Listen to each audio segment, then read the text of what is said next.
So as we've been telling you this morning, as Donald Trump sits atop the new Fox polls in New Hampshire, Governor Christie and others are slugging it out, trying to get some traction with voters who historically think it over until the final days.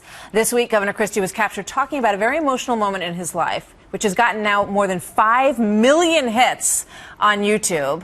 It was about a close law school friend of the governor's, a star lawyer, a family man who was prescribed painkillers and a year later had lost it all and was found dead in a hotel room. Watch this. He had everything. He's a drug addict, and he couldn't get help, and he's dead. And when I sat there as the governor of New Jersey at his funeral and looked across the pew at his 3 daughters sobbing because their dad is gone, there but for the grace of God go I. It can happen to anyone. And so we need to start treating people in this country, not jailing them. Governor Christie joins me. I have lots to talk about this morning, but this is getting, as we said, quite a bit of attention. Why do you think it's getting so much traction? I think that the drug problem in this country is enormous, and it's touching every family. And the reason why I talk about my friend is because he's not what people stereotypically think of a drug addict. You know, Ivy League trained lawyer, family man, husband, father of 3 daughters, successful partner in a law firm, great shape, running 12 miles a week, and hurts his back and gets addicted to prescription drugs. And over a 10-year odyssey, Martha, we intervened a number of times trying to help him. And at 52 years old, he wound up dead. There was a piece on 60 Minutes this weekend about, suburbanites and kids and teenagers getting hooked on heroin. It's it's an important story. And when you look at the Ohio vote this week, they voted down legalizing marijuana. I think people are understanding that this is a gateway drug. We don't want to send mixed signals to our kids and to our young people, and it affects everybody in our society. And we need to, look at it differently now. This is a disease, and people need to be treated for this disease. Because if they are, we can put families back together potentially. And they're not going to get treatment if they're in prison. Now, if they're violent, they need to go to jail. Violent folks need to go to jail, but folks who are nonviolent and getting themselves in trouble with the law, not dealing drugs, we need to get them treatment. And that's what we're doing in New Jersey. We now do that for everybody who's a first-time, nonviolent, non-dealing offender. All right. So debate coming up next week.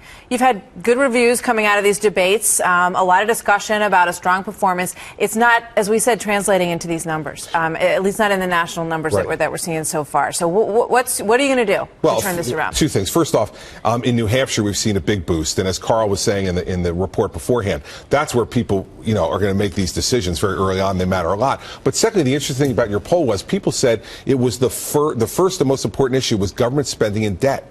And I'm the only candidate in this race with a plan to reform entitlements, which are 71% along with debt service of spending. And so I think we get further in this race, and as Carl was saying in his report, when people really start to focus, which they do late in these things, they're going to hear that I'm the only guy who has stood up and said we got to take on the tough issue of entitlement spending, because if we don't, we're going to bankrupt our country. And that's what I like about the poll, is that people are on the same wavelength with me about what is the most important issue. It was the first speech I gave in this campaign, Martha. We got to deal with entitlement reform. It is bankrupting our country. A lot of talk about the main stage. The debates have gotten a lot of focus because they seem to be moving the numbers here. How much does that matter to you? What ends up happening? We won't know until tonight, 7 o'clock. Yeah, we won't know until tonight. But listen, the bottom line is that you need to be on a stage and debating. And so I will be on a stage debating one way or the other, wherever they put me. You will put one in the middle of the square in Manchester. I'll do it there.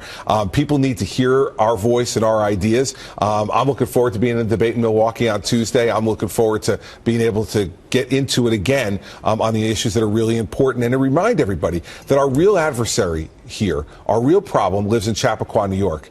It's Hillary Clinton, not the men and women on that stage, but Hillary Clinton and her vision for America, which I think is the wrong direction for our country. Who do you want on that stage next September prosecuting the case against her? I think I'm the person best prepared and most tested to be there, and I'm going to fight to get there. We just watched Trump going after everybody, and we're going to probably see some more of that on Saturday Night Live. How destructive do you think that is? I think it's a real problem, and I think that's why I haven't engaged in it, Martha, because I don't think it's the right thing to do.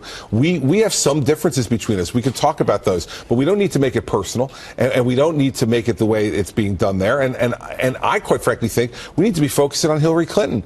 If we don't focus on Hillary Clinton, we're going to win the battle and lose the war. I have no interest in winning the battle and losing the war. I want to be president of the United States, and we need to focus on Hillary Clinton and bringing the case against her, not worrying about some of the other folks on the stage. Quentin Tarantino's getting a lot of attention. And what interests me as well is what the president has had to say about the Black Lives Matter issue and the law enforcement issue in this country that's been so controversial. And now you've got Comey, the FBI director, James Comey, coming out and saying, no, this is a real problem in police precincts around this country. And now the head of the DEA came out. He didn't need to say anything, but he did. And he stuck up for James Comey. What do you think about that? Well, listen, here's the story, Martha.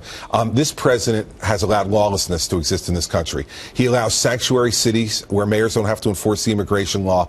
He allows marijuana to be used recreationally in states like Oregon and Washington and Colorado.